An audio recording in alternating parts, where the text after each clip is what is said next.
Good morning, guys. Welcome back to the channel. And today, March the 5th, Friday, moving day. We are headed to Autauga, and I'll be taking this over there, and we're going to be spraying the wheat, and I'll explain more when I get over there. But we got to get on the road. So I'm gonna get on this thing, get it cranked up, get it going, and PA is gonna be taking my truck with the chemical over there, and Mark's gonna follow him, and then they're gonna head back and do some other stuff like plowing. But we got to get on the road, guys, so let's get started. Well, we're coming into Selma, going around the bypass, and we're going over the Alabama River right now.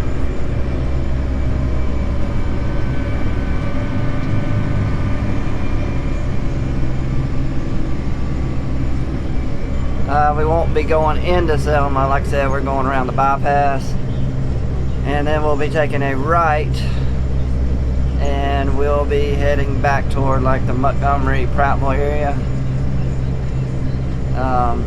So not quite halfway there, but we're getting there. We're on schedule. Woo! We have made it.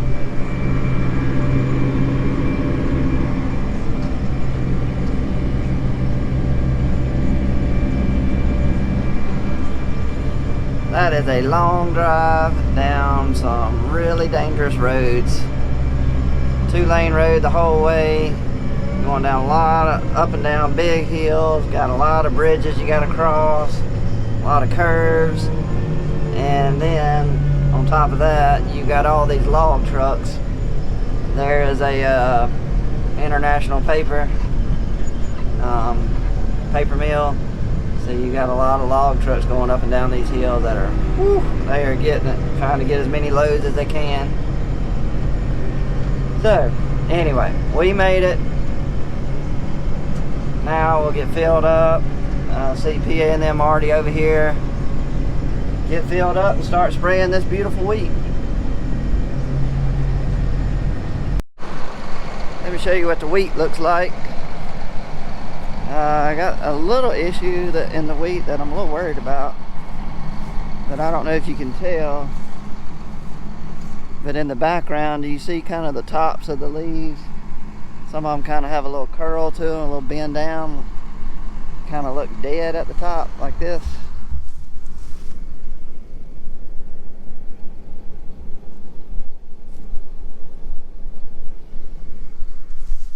Like this.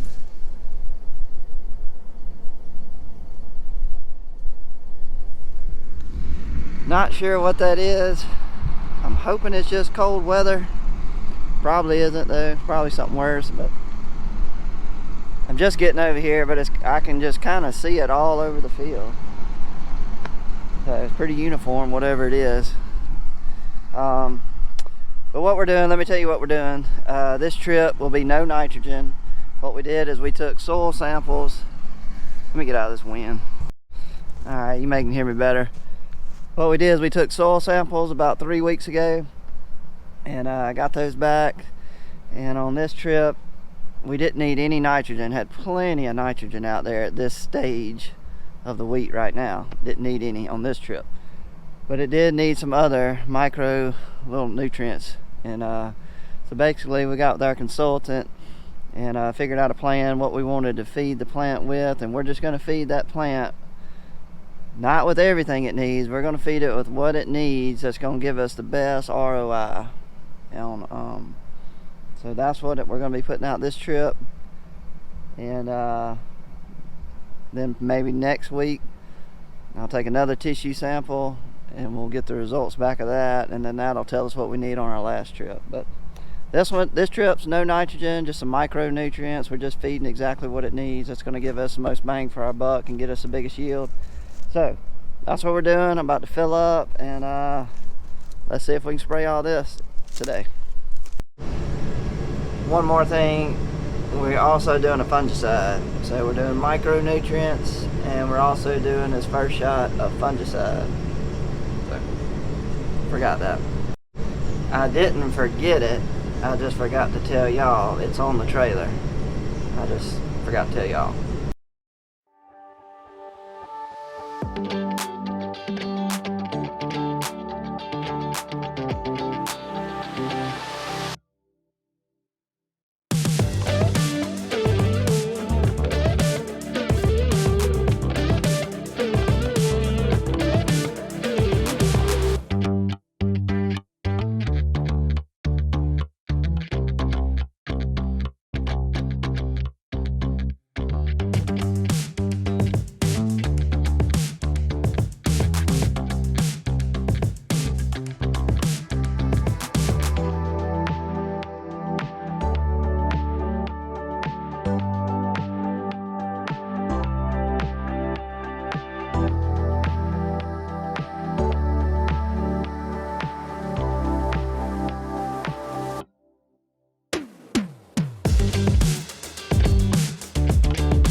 Nailed it. 1304, 1300 gallon tank.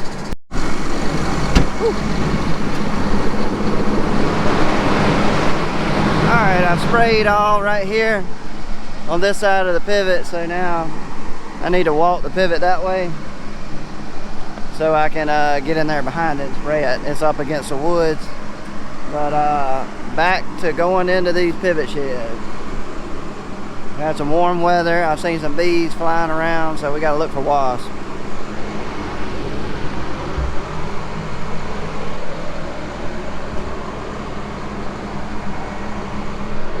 It's still kind of cool this morning, so I think we'll be all right.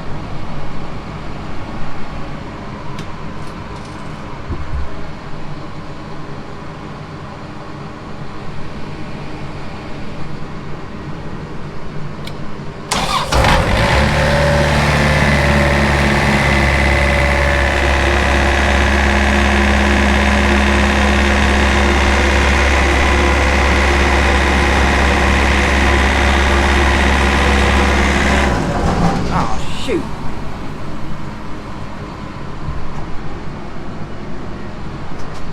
Why that happened?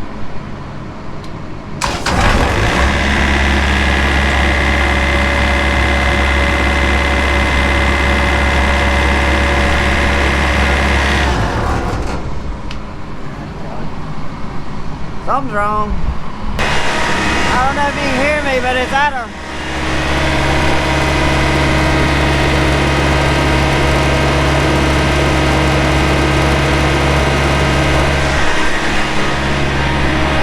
that gauge right there is a hydraulic gauge. It's telling me it's kind of out of line right now. It's supposed to be on like 1500 to 1700 when it's running, when everything's lined up. So hopefully I'll give it just a minute, see if it'll line itself back up. If not, I'll have to manually get it lined up.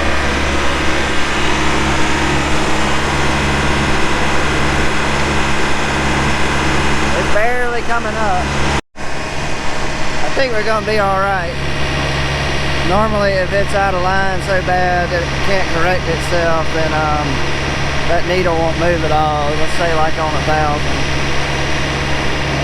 It's moving a little bit. It's getting higher and higher, so that's a good sign. Keep our fingers crossed. We don't have to go get in a line. There's some cotton right here. PA must have missed that. Just kidding. Not making fun of PA.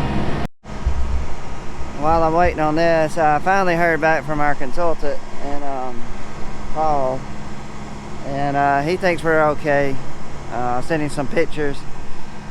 Thinks we had that really cold weather for about a week there, week and a half. I think it's just kind of frost damage or freeze damage. But we're gonna take tissue samples today and send them off. And anyway, wheat's really growing now. We're getting these warm, sunny days, warmer temperatures. So we were gonna take tissue samples next week, but nah, he said go ahead. So we gotta get them sent off today. Something else to do.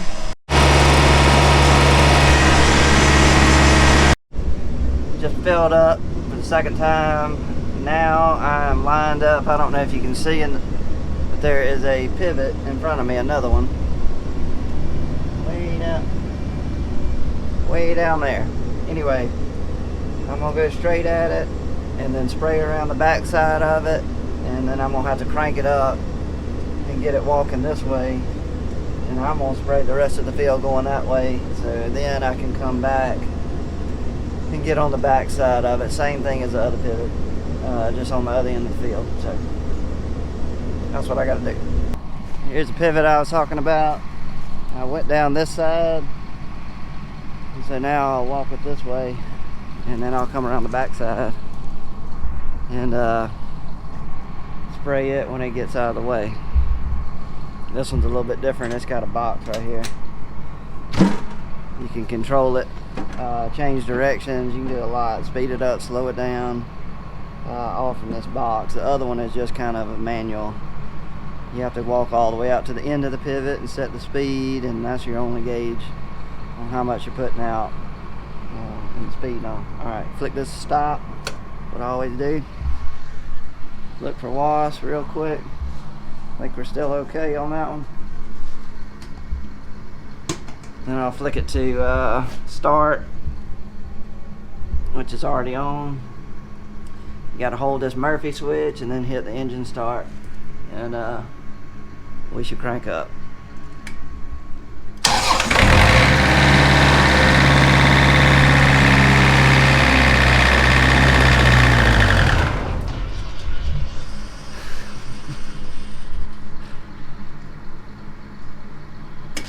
Try it again.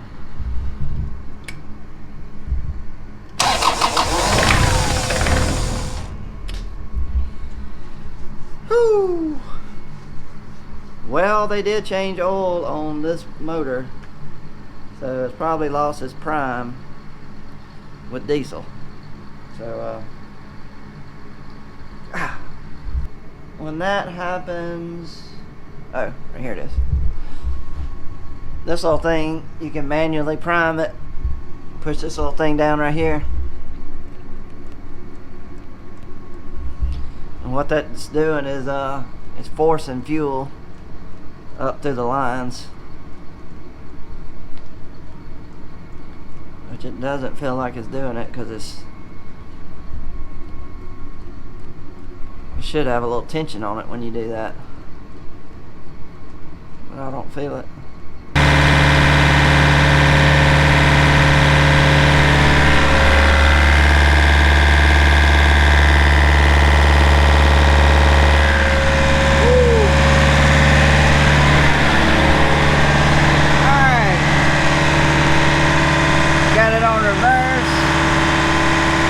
To be going forward.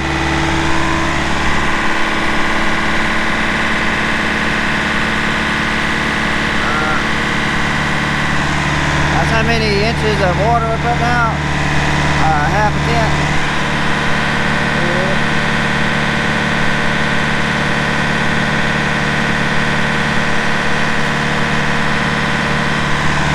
I sped it up, make it walk faster. And now we'll see if it'll walk.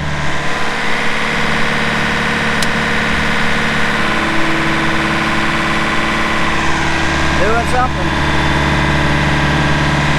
You can hit this chest button. And that tells you the actual implements that the tire is moving. So you have your set implement. And the bottom one is your actual. That's what that tire is actually doing. There. we're getting a reading right there, then that means it's walking. Oh, I didn't think I was gonna get that thing primed. I don't have any tools out here. I'd have to go all the way back to my truck, but I got it. Got through with my second load, and I am going to get something to eat. And it's easier just to drive my Rogator than to unhook the trailer and all and take my truck. It's not that far up the road, so I normally just drive my Rogator. Gotta get my mask.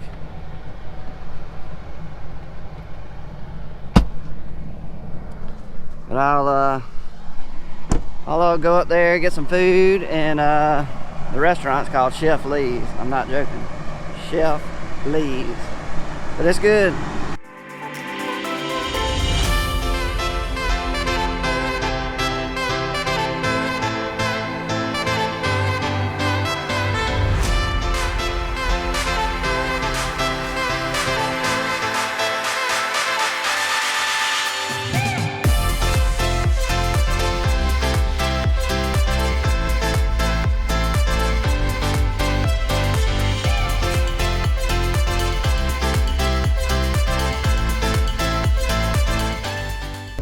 Oh no, it looks like it's closed.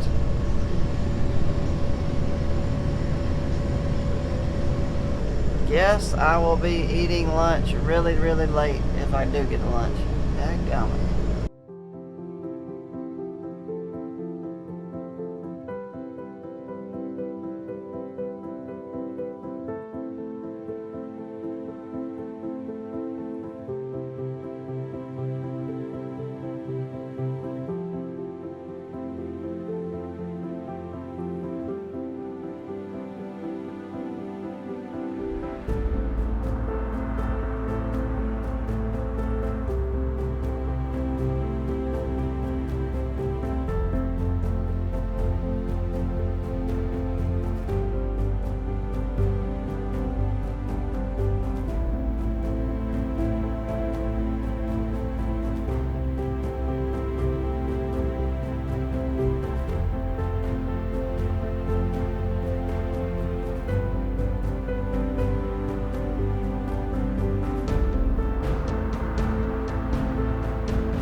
Well, what did y'all think about the wheat field? Did it look okay?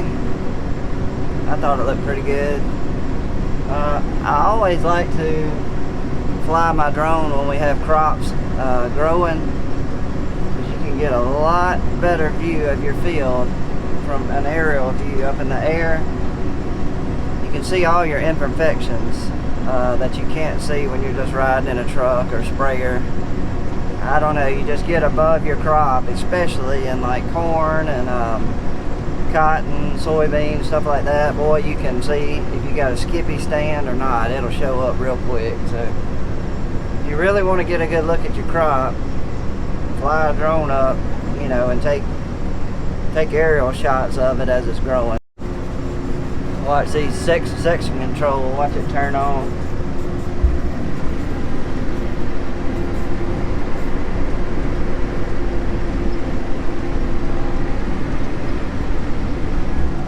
Did y'all see that? Anyway, guys, I hope you enjoyed the video. And if you don't mind, if you'll just reach down there and hit that thumbs up if you like the video, I would greatly appreciate it. And once again, guys, thanks for spending time with us, watching our channel. I'm glad you find it interesting. You'll be able to watch all our crops. Obviously this is our wheat crop, but we'll be planting corn in about a week and a half, so you'll be able to watch the corn grow. We'll also have soybeans, and we'll have cotton, so we have 4 commodities this year. So anyway, hang in there and stick with the channel, and you'll be able to watch us farm those 4 crops throughout the season. It'll be pretty interesting, I promise you. And once we get to planting in spring, when the crops are growing, the videos are going to get better and better, guys. Anyway, won't take up any more of your time. Thanks for watching the video, guys, and I'll see you on the next one.